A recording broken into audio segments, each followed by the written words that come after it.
All right, what if we have a background that is more complicated? Okay, fairly simple image, but the background is much more complicated. Even if I raise my tolerance up here, it's still not doing a very good job of selecting. Now there's another tool that we can use right here in the same area called the Quick Selection tool. I'm going to raise this up to about 40. Okay? And as I drag this, notice that it is selecting large areas of color. But also notice that it just selected all of her hair as well. Okay? So you have to be kind of careful with this tool. Woo! Took her whole head. Okay? So what happens if it selects more than what you want it to? Well, right up here, you have, of course, the options for the tool. And one of them is to subtract from selection. So I can come in here and say, no, I don't want this selected. And again, it doesn't do a fantastic job, but it does a pretty good job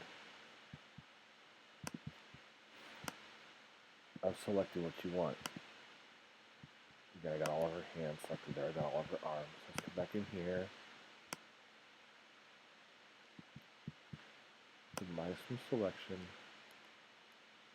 Now, where it's really going to fail is down here on the edge of her hair. Even if I come in here and zoom in,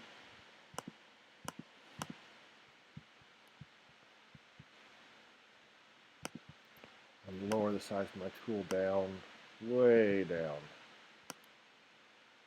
it's still just not going to do a really great job of selecting that hair. Okay, because it gets the picture's too fuzzy. It gets, it gets confused. Okay. So this is an area where you would most likely want to come back in and use a mask instead. And we'll talk about masks later on. Okay. But again, it doesn't do a horrible job.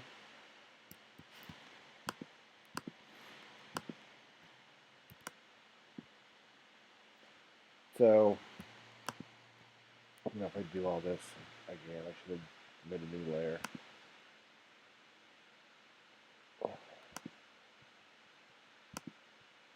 Okay. So turn that layer off. Delete. It doesn't do a horrible job. Just know that over here on the edge of her hair, it's not going to be as good as it could be. Some of the edges up in here are going to be a little rough. But again, it's a nice, simple way to make selections and start deleting out backgrounds out of your images. Some pictures work better than others.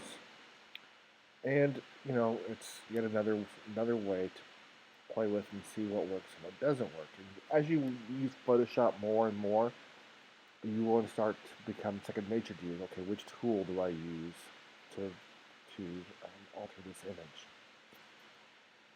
But this was the Quick Selection tool.